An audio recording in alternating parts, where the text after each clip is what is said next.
Hello everyone, hope today's been pretty pleasant for you. As we're going through this evening into tomorrow, the main story that we're looking at is wind. We've had little pieces of snow and some rain coming through this evening. I do think we have a little bit of extra snow coming into the highlands tomorrow, but the wind is going to make it feel extra cold in the morning, and the wind's not really going to let up too much in the afternoon either. So if there's one thing you need to make sure that you're prepped for clothing-wise, it's definitely the wind. Let's look at the radar right now. We do have little pieces of snow and rain trying to make it over the mountains, but a lot of it's actually hard to land. And with temperatures generally staying above 32, a lot of it's melting as soon as it lands when it's not in grassy spots. As we go through the night, temperatures are going to get a little bit cooler, a little closer to the 30 mark, even into the upper 20s. So a little bit better chance for that to stick around, but a lot of the snow with this system is concentrated pretty far towards our north. It's a pretty large nor'easter, bringing snowflakes all the way from northwestern Illinois. We even had some lingering in Iowa and Minnesota in the last few hours, all the way over into Maine, into some of the maritime provinces in Canada. This same system is bringing thunderstorms down into Florida and showers stretching in the Gulf Coast from Texas all the way towards Tampa Bay.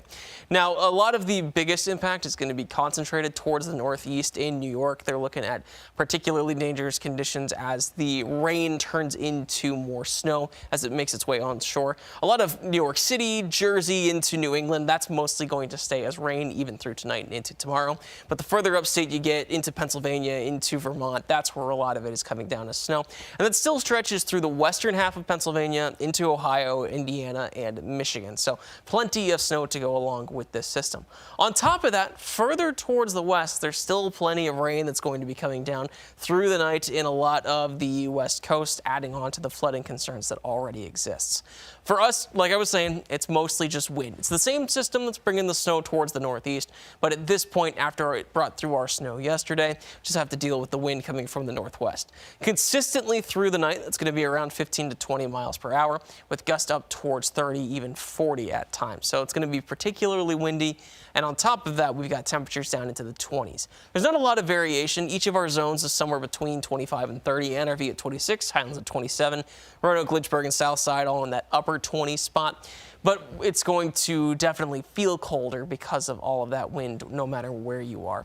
Now, the coldest temperatures that we're going to have are towards the north and west. And so with this high wind, that's where we're going to have the most amount of wind chill as well. Going towards 7 a.m. with sunrise about 20 minutes after that, we'll have wind chills down into the teens and single digits in the highlands. A little bit warmer just by a hair in the NRV. And then as you get further towards the east, we've got more temperatures in the 20s there. But it's still feeling colder than what the actual temperature is, and it's not really going to change as we get towards noon. There's not much variation in wind chill for that middle part of the day.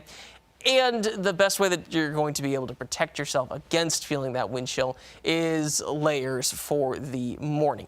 If you're able to prevent the wind from getting at you with gloves, scarf, hat, then your body heat is able to retain. You don't notice the extra cool down from the wind on top of what the temperatures are, so it's a lot easier to get around. Wind chill is more of a feels-like thing for people than it is an actual thing that's experienced. Like buildings, cars, they're not going to act like they would if it was down into the teens or single digits because the temperature is not affected in the same way. They're not really retaining body heat and then sensing that as well.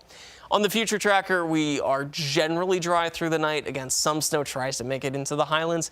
It's pretty hard for that to turn into anything throughout a lot of the day. Most of us stay dry on Tuesday. And then on Wednesday and Thursday, we're looking particularly dry as that snow starts to move off towards the north and the nor'easter finally wraps up. Now through tomorrow, winds don't really ease off. In fact, I think we have our highest winds between about 1 p.m. and 7 p.m. It's when a lot of us are up towards 20, 25 miles per hour with gusts even higher than that. We'll get up towards 40 at times. Wouldn't be shocked if we have some 45s, and then that finally eases off. It's a good thing because Wednesday morning is going to be particularly cold. We'll have lots of temperatures down to the 20s, Lewisburg at 21, Hillsville 22, Lynchburg 29. It's not a whole lot better on Thursday with Wytheville at 24 and Lexington at 29. It's kind of hard for us to hold on to heat either of those nights since we've got generally clear skies. At least we don't have to deal with the wind at the same time, but it's kind of just one thing after another. When we don't have the wind, we have really cold mornings. When we don't have really cold mornings, we've got rain coming through Friday night that goes on into Saturday. So Not really much of a break headed our way. Friday, we get some showers in the afternoon, but it's really Friday night into Saturday that we're looking at most of that system coming through. We are able to stay pretty dry in the middle of the week thanks to high pressure, and then those clear skies are also why we lose a lot of that heat overnight.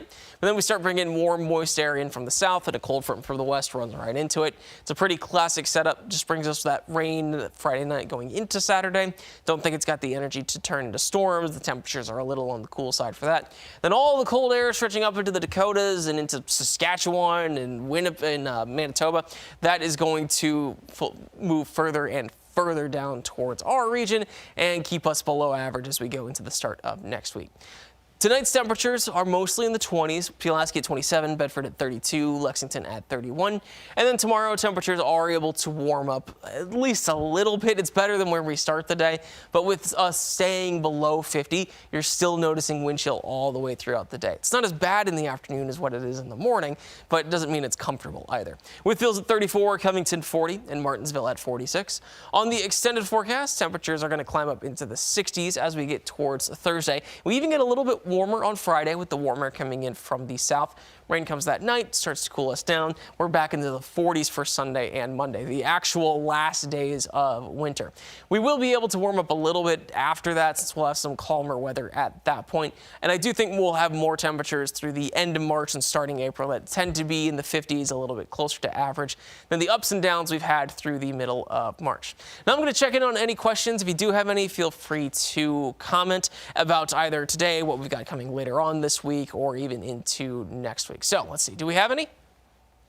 All right, nothing right now. I'm going to go back to the beginning. We'll go through a little bit more, and I'll do one more check-in. Other than that, it's a fairly uneventful week for a lot of us. We got the wind tonight, tomorrow, and then rain coming on Friday. The snow totals that we are going to have from the system coming through tonight into tomorrow, not exactly impressive. Most of us still have a good amount of cloud cover, but it's not enough to hold on to a ton of heat. That's why we cool down to the 20s. Associated with the big system, that the rain towards the east of us, this was the same thing that brought through our snow, ice, and rain yesterday, and that's extending well towards our north, towards our south, and off towards the west. There's still plenty of storminess coming through California. Winds are going to be high all the way through the night into tomorrow. They are technically better around sunrise than they are in the middle of the day, but not by much. Still expect there to be some wind chill. Lows are between 25 and 30. Going to feel about 10 to 15 degrees cooler than that because of our wind chill. It's really noticeable right before sunrise at about 7 a.m. That's when we're between 15 to 20 degrees in Covington, 10 to 15 in Whitfield, Hot Springs in the single digits for the wind chills, and it's hard for those to improve in the hours between 7 and noon. After that, it gets a little better, but it's really Wednesday that the wind chill starts to ease off. Any snowfall that we do have on Tuesday is going to be pretty light and isolated towards the northwest. Even as we get towards 9 p.m., that starts to move up towards the north. We don't deal with it for too much longer after that. Now, winds stay pretty high, especially in the afternoon on Tuesday. That's when we get up towards 40 miles per hour. Then we've got some particularly cool mornings. Both Wednesday and Thursday are in the 20s for most of us. Whitfield at 20 on Wednesday, 24 on Thursday. There's not a whole lot of improvement either way. Don't have to deal with wind there, but going to get some more freezing going on. Friday night is our biggest rain chance. We've got a few showers late Friday and a few lingering into Saturday morning, but it's really overnight that it comes through. High pressure keeps us dry for a while. Then that cold front comes in from the west to bring us that rain Friday night. All right, one last check for questions, and other than that, we'll say goodbye and hope you have a pretty pleasant night. Let's see. All right, nothing coming in so far. So thank you for checking us out. I hope you can catch us up on the web and on air. I'll be here at 11 and tomorrow in the morning at 5. If you have any cool pictures from the snowfall that's coming down in the few places that it is, be sure to send it in to WSLS.com/pins.